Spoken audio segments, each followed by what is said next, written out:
समोर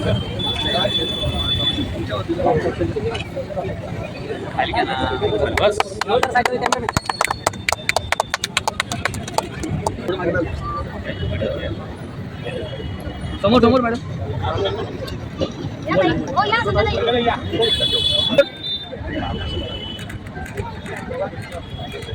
मनापासून विनंती, ज्यांची आपण एवढा वेळ वाट पाहत होतो असे आपले महाराष्ट्राचे लाडके सर्वच मंत्री माननीय प्रताप सरनाईक यांचे आगमन झालेलं आहे. आज आपल्या एकनाथ शिंदे साहब इस राज्य के मुख्यमंत्री थे, उस दौरान उन्होंने मीरा भाईंदर शहर के लिए बहुत सारा निधि दिया था। आज 75 करोड़ रुपए का जो नाले का काम है, जिसकी वजह से ये लोगों के घर में पानी आता था, क्योंकि भर्ती के दौरान खाड़ी बाजू में होने की वजह से लोगों के घर डूब जाते थे, और उसकी वजह से उन्होंने मुझे कंप्लेंट की थी। पिछले 2-3 सालों से मैं पीछे लगा था, और हमारी ये निधि उपलब्ध हो गई, और ठेकेदार को अभी वर्क ऑर्डर दी, उसने काम भी चालू कर दिया है। तो ये अच्छा काम मीरा भाईंदर शहर को शिवसेना के माध्यम से हम तोहफा दे रहे हैं। साथ ही में अभी आप देख रहे हैं कि ज्येष्ठ नागरिक, बहुत सालों से उनकी मांग थी, वहां पे उनको ज्येष्ठ नागरिक भवन हम बना के दे रहे। इसके पहले मैंने योगा जो सुबह और शाम करने वाले हमारे मीरा भाईंदर के नागरिक है, उनके लिए योगा के क्लासेस के लिए हमने जगह की उपलब्धता करके दी। बाजू में हीरकनी कक्ष है, जो महिलाएं अपने बच्चों को स्तनपान भी दे सकते हैं और साथ में प्रसाधन गृह का भी वापर कर सकते हैं। और वो जो काम है वो यही ठेकेदार जो है वो मेंटेन करेगा, इसकी वजह से स्वच्छता भी रहेगी। तो इतने सारे विकास के काम है, जॉगिंग ट्रैक है, साइकिल ट्रैक है, सभी विकास का काम हर हफ्ते 15 दिन में मैं कर रहा हूँ। वक्त नहीं मिलता है, मगर इतने विकास के काम हो गए, टाइम नहीं मिलता है, इसलिए मैं जिस वक्त मिलता है मैं वक्त देता हूँ और भूमि पूजन और उद्घाटन उसका करता हूँ। सर, यहाँ पे अभी आपने टर्फ बनाने के लिए फुटबॉल वालों प्लेयर के लिए ये वॉलीबॉल वालों के लिए, और यहाँ पे कम से कम एक 50-60 वॉलीबॉल प्रेमी है जो यहाँ पे रोज शाम को सुबह वॉलीबॉल खेलते हैं। उनके लिए मैंने वॉलीबॉल के लिए कोर्ट बनाने के लिए बोल दिया। अगर कॉर्पोरेशन के पैसे से अगर होता है तो ठीक है, नहीं तो मैं निजी खर्चे से उनको बना के दे दूंगा, क्योंकि इतना ज्यादा खर्चा उसमें आता नहीं है। तो सब काम जो हमारे लोगों ने मुझे एक बार नहीं, 2 बार नहीं, 3 बार नहीं, बल्कि चौथी बार इस राज्य का सबसे ज्यादा वोटों से चुन के आने वाला विधायक के तौर पर अगर मुझे विधानसभा में भेजा है मंत्री, इनके माध्यम से आशीर्वाद से मैं बनाऊं, तो मेरा फर्ज बनता है इन लोग के लिए जो भी इनकी मनोकामना है वो पूरी करूं। मंत्री महोदय, यहाँ के विधायक अपने बीजेपी विधायक हैं, उस दिनों से वो कहना है कि आप मंत्री बने हैं, आपको नॉलेज की कमी है, आप अपना यहाँ से थाने जाने के लिए 2.5 दिन मैं गलती किया। मैं 2009 से जब भी मीरा भाईंदर शहर का विधायक बना, मैंने जो नॉलेज दिया उसकी वजह से तो पहली बार जीत के आए।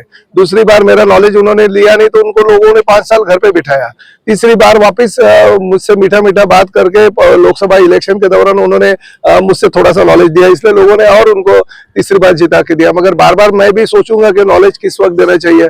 बार बार अगर उस नॉलेज का गलत इस्तेमाल होता रहेगा तो चौथी बार मुझे भी सोचना पड़ेगा। सर, आप क्लस्टर योजना के मीरा भाईंदर वासियों को फायदे लाभ गिना रहे, वही नहीं, देखिए क्लस्टर के फायदे कुछ भी नहीं है। नरेंद्र मेहता जहाँ पे उनके 7-Eleven कंस्ट्रक्शन कंपनी को फायदा है, उसका ही फायदा वो सोचते हैं। उनका अभी तक का इतिहास है, अभी तक उनको छोटे से बड़े तक लोगों ने देखा है कि जहाँ पे 7-Eleven कंस्ट्रक्शन कंपनी और नरेंद्र मेहता जी का खुद का फायदा होता है, वहीं पे वो ज्यादा आगे आगे जाते हैं। मुझे जो भाईंदर पश्चिम के जो क्लस्टर के पीछे हुए लोग हैं, वो मेरे पास आए, 5 इमारतों के लोग, बहुत उन्होंने कोशिश की, क्योंकि स्थानीय विधायक नरेंद्र मेहता जी है। तो उन लोगों ने मुझे कहा कि नरेंद्र मेहता जी ने कहा कि ये डेवलपर आप बदल दो, डेवलपर हमारे कंपनी को 7-Eleven कंस्ट्रक्शन कंपनी को दे दो, तो मैं वो सैंक्शन करके लाऊंगा। तो ये गलत है।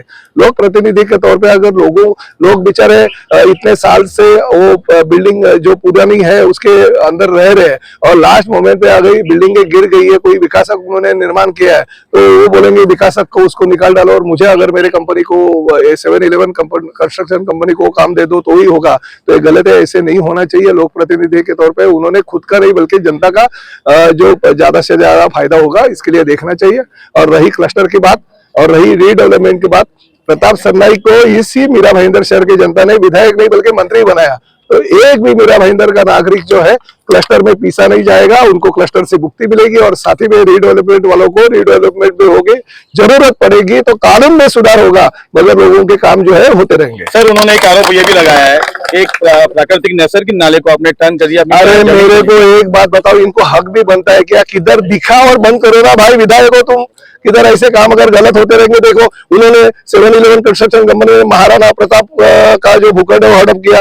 मैं बोला कि नहीं किसी भी हालत में 1 महीने में मिलना चाहिए। जो गार्डन का रिजर्वेशन है वो उन्होंने हड़प किया, मैंने बोला नहीं 1 महीने में अगर वो नहीं होगा तो मैं जाके वृक्ष लागवड़ कर दूंगा कॉर्पोरेशन में। अरे भाई ऐसे पूरा जो प्रूफ होगा वो तो दिखाना चाहिए। और लोक प्रतिनिधि के तौर पे विधायक को वो अधिकार है, अगर गलत कोई काम करता रहेगा तो कॉर्पोरेशन को जाके कंप्लेंट करो लिखित स्वरूप में कि ये गलत हो रहा है और काम रुका देना चाहिए। अगर वो मुझे दिखाएंगे कि गलत नाला का प्रवाह जो है वो बदल रहा है तो मैं खुद भी रुका दूंगा और खुद भी लेटर दे दूंगा। सर उन्होंने एक आरोप और लगाया है कि आप परिवहन मंत्री होते हुए मीरा भाईंदर से लेकर थाना तक जो घोड़बंदर रोड में इतने खड्डे हैं, आप अपने क्षेत्र क्या हो गया? में मेरी गलती होगी, पिछले साल में उन्होंने कुछ उनके जो लेबर एसोसिएशन की उनकी संगठन है उनको लेके मीरा भाईंदर शहर के खड्डे बुझाए थे, घमेला और फावड़ा लेके खुद। मेरे को लगा चलो अभी कुछ काम नहीं है क्योंकि विकास का काम तो मैंने 5 साल में कर दिए, उनको अभी 5 साल आगे का काम ही नहीं है कुछ, तो कम से कम मेरे इलाके के और उनके इलाके के खड्डे पे तो वो जाके घमेला फावड़ा लेके खड्डे बुझाए ताकि उनको कुछ ना कुछ काम मिले।